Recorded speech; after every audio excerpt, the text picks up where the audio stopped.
Good morning. Welcome to the morning forecast discussion for September 29th, 2011. We're in Thursday and we're heading towards the end of the week.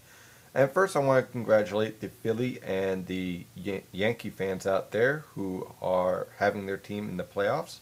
And it should be an exciting time period for both fan bases. And of course, NY and JPA Weather will provide the latest weather information for your playoff games.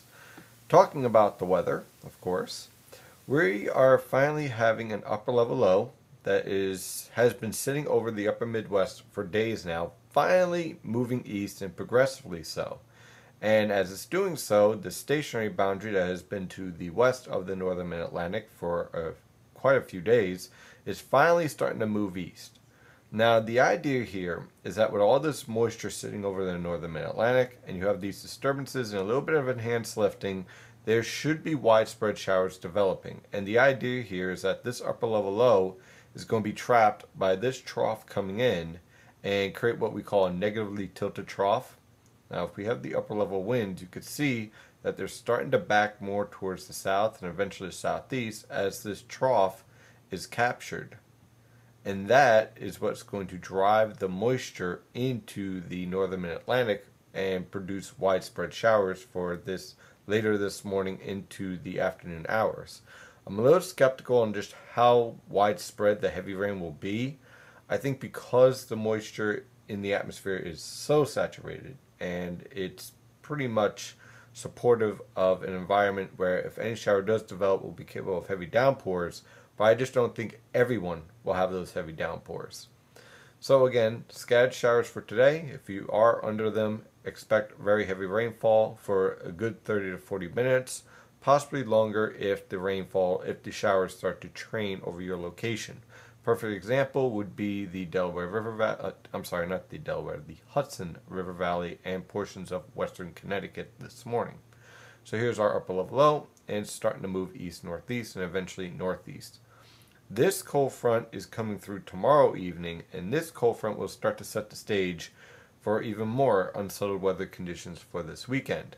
Keep an eye on this area right here, this disturbance, as it's going to have a major impact on the eastern United States and specifically over the northern Mid-Atlantic for this weekend. So let's take a look at the radar real fast.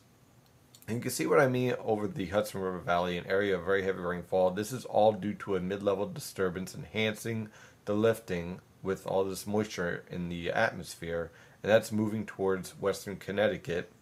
And you can see we have all these other pockets of showers, and the idea is that as this upper level low is captured and we get more of a southeasterly wind from the Atlantic into the northern Mid-Atlantic, these showers will expand in coverage. Again, I'm not completely buying a complete washout whatsoever, but again, if you are impacted by one of these showers, you will experience very heavy downpours. So again, unsettled weather conditions. Now let's take a look at the latest model guidance.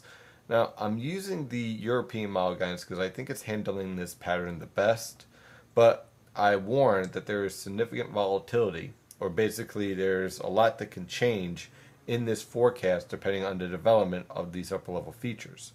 So here we are as of last night, as 0Z is 8 p.m. And as we move forward by this evening, the upper level low collapses and is trapped by this trough. As a result, this is what's called a negatively tilted trough, southeast to northwest. And that's what's going to drive moisture into the northern Mid-Atlantic and produce widespread showers. By this evening, though, those showers will start to clear out, and we should see clearing conditions for later this evening on through tomorrow morning, which is going to be great because driving conditions are going to be absolutely perfect by tomorrow morning. So, what's next? Unfortunately, this trough and this cold front right here. By Friday evening, that cold front moves through, we get another round of showers, but notice this disturbance right here. This disturbance dives down towards Virginia and then starts to cut off.